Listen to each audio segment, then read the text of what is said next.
கட்சியில தருமபுரி மாவட்டத்தில் இருக்கிறாரு. ஆனா இன்னைக்கு வரைக்கும் அந்நியார் எங்க பிரஸ் மீட் நடந்தாலும் நாங்க அதிமுக கூட்டணி இருக்கிறோம் அப்படின்னு அந்நியார் பயங்கரமா சொல்றாங்க. ஆனா சார் கூட்டணி பேசும்போது மாநில உறுப்பினர் 3 பார்லிமெண்ட்டுக்கு எம்எல்ஏவுக்கு இதெல்லாம் சேர்த்து தான் பேசிட்டு நமக்கு மாநில உறுப்பினர் சொன்னாங்க.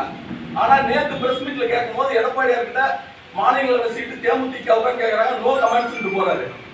ஆனா ஒரு வார்த்தை கூட இன்னைக்கு வரைக்கும் தேமுதிக எங்க கூட்டணி இருக்கு, அவங்களுக்கு அப்புறம் தான் இதுக்கு யாருக்கு வந்தாலும் அப்படின்ற வார்த்தை அவங்களும் யாரும் வெளியே விடல.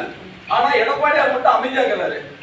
அந்த பக்கம் எடுத்துக்க மற்ற அமைச்சருங்க எல்லாருமே ஏதாவது ஒரு முரண்பாடான பிரஸ் மீட் கொடுக்குறாங்க. எங்களுடைய மனக்குமெல்லாம் நாங்க முழுசா நம்பிக்கிறது மாவட்ட செயலாளரும் மாநில அவைத்தலைவர் தான். சரிங்க, நீங்க என்ன சொல்றீங்களோ அதை நாங்க செஞ்சு கொடுக்குறோம். தேர்தல் வர நேரத்துல அண்ணா வெங்கடேசன் சொன்னார் ஒரு வார்த்தை, எப்பயுமே நம்ம முட்டாள கடைசி டைம்ல அப்படின்னு தேர்தல் வர டைம்ல எவனா ஒருத்தர் இது பெல்ட் வந்து எழுதிருக்கிறோம், அப்படியே சீட்டா வாங்கிக்கலாம். அந்த மாதிரி வர டைம்ல தான் நம்ம அடி வாங்கலாம். இதே மாதிரி நம்ம பண்றது வேணாம். நீங்க மாநில அவைத்தலைவர் நீங்க ஒரு பிரஸ் மீட் ஏற்றி போட்டே கொடுங்க, அது என்ன வந்தாலும் நீங்க சமாளிக்கக்கூடிய கெப்பாசிட்டி நீங்க சொல்லலாம், உங்களுக்கு முழு அதிகாரம் இருக்குது. எங்களுடைய மனக்குமுறை நான் முழுசா உங்களுக்கு நம்பிக்கிறதால மறுபடியும் நாளைக்கு கிட்ட சேரும் போது தேமுதிக ஓரம் கட்டிட்டு எவனா ஒருத்தர் உள்ள வந்தா சேர்த்துக்குவாங்க.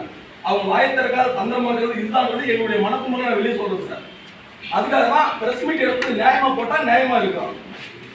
யாராவது ஒருத்தனெல்லாம் தாங்கி பிடிச்சி பண்ணும்போது தலைவர் தான் அவனை அறிமுகப்படுத்தினாரு, அவனை தாங்கி பிடிச்சி எதுவுமே இல்லை, அவனுக்கு வைப்பாதுகாப்பு கொடுக்குறன்னு சொல்லி போட்டுக்கலாம். அது நமக்கு தேவையில்லை. நம்ம கட்சியினுடைய நிலைப்பாடு நாம முடிவு பண்ற மாதிரி பண்ணி கொடுங்கன்னு கேட்கறோம் அவங்ககிட்ட. இதுதான் சார் எங்களுடைய தாழ்மையான கருத்து. அதே மாதிரி அவங்க பெல்ட் எங்களுக்கு தர்மபுரி தொகுதி சீட்டு வேணும் அப்படின்னு கேட்கறாங்க.